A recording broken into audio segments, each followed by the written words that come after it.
Shane Carwin versus Brock Lesnar for UFC 116. This is a joke.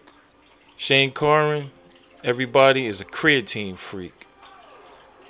Whenever you see an athlete, professional athlete, that's trying to pack on size and mass, but when you see him and you see him wiggle their arms and then look like a bag of water, that's because they on too much creatine, way too many supplements. Not only did he lose against Brock Lesnar, but it's funny when you're on steroids and the other guy doesn't know that you're on steroids, and you still lose the match and you still lose the fight.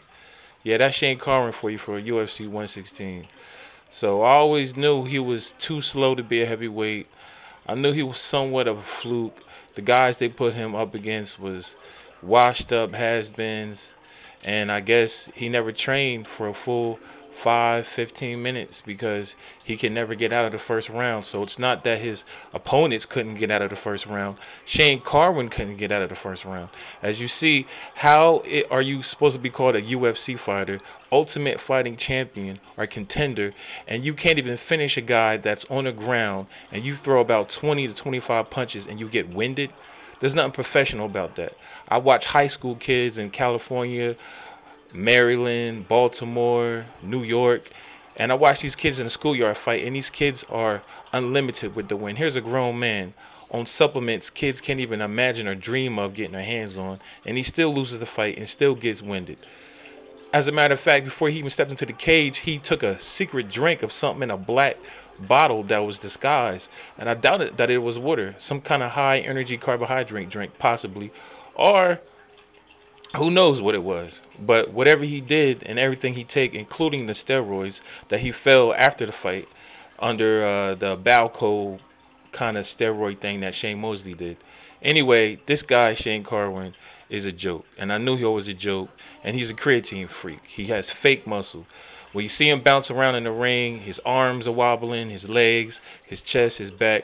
That's due to all the excess water weight that the creatine put on him, and it puts on anybody else or any kind of athlete if you use it on some kind of codependency type of effect, and that's what he does. So really, I think Shane Carwin will be better at 205.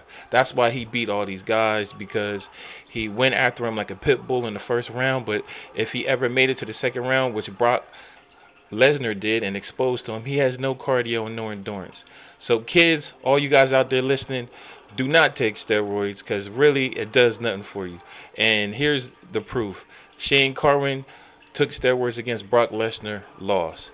Shane Mosley took steroids against various fighters and lost.